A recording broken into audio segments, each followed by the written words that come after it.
Nous sommes le 30 décembre et à la veille du réveillon, on tente de comprendre si d'autres capitales dans le monde sont menacées. Ce sera un réveillon sous haute surveillance dans plusieurs grandes villes. Julien, à quel point la menace est imminente?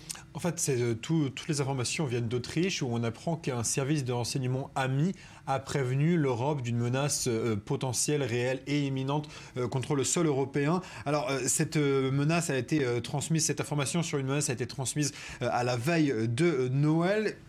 Qu'est-ce que ça pourrait être un service de renseignement ami? Eh bien, il y a deux cas très récents. Tout d'abord, les services de renseignement marocains qui avaient prévenu la France que Abdelhamid Abaoud se trouvait à Saint-Denis. C'est le Maroc qui avait prévenu la France. Israël avait prévenu l'Allemagne d'une menace contre le match de foot Allemagne-Pays-Bas à Hanovre qui avait conduit à l'annulation du match de foot. Donc ça pourrait être encore une fois l'un des deux pays. Il y a d'autres pays, par exemple, qui auraient pu aider également la France. Ça peut être également les États-Unis. Donc il y a plusieurs possibilités.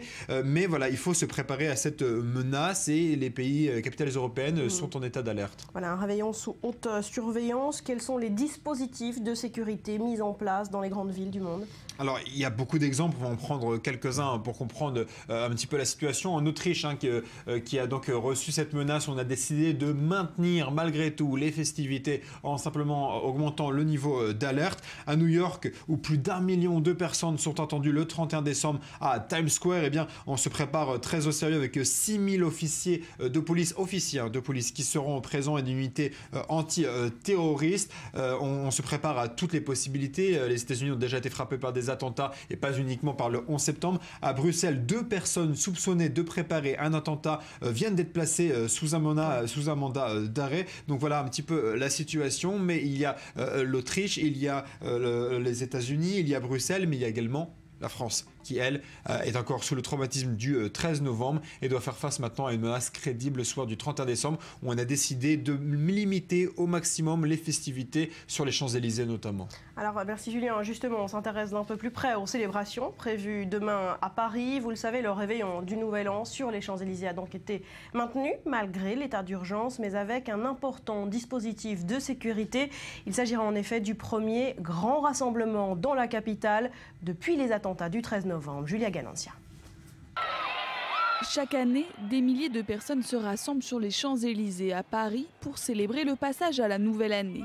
Le réveillon 2015 ne fera pas exception malgré les récentes attaques terroristes. L'année ayant été ensanglantée par les attentats des mois de janvier et de novembre, les célébrations seront placées sous le signe de la sobriété et du recueillement. Pas de spectacle ni de feux d'artifice, les projections sur l'Arc de Triomphe seront plus courtes que d'ordinaire. 10 minutes au lieu de 20 habituellement pour éviter un trop grand regroupement de personnes au même endroit pendant trop longtemps. La préfecture de police a annoncé qu'il y aura davantage de policiers que d'habitude, mais aussi de pompiers et de secours. 6 écrans géants seront également dispersés tout au long de l'avenue pour réduire les concentrations de foule. La capitale française est toujours l'une des destinations les plus populaires en Europe pour le réveillon du Nouvel An. L'an dernier, 650 000 personnes s'étaient rassemblées sur les Champs-Élysées. En novembre, les réservations touristiques ont reculé de 27% à Paris, mais semblent se redresser timidement. Selon le site de location entre particuliers Airbnb, plus de 45 000 réservations ont déjà été effectuées dans la capitale pour la période du passage à la nouvelle année.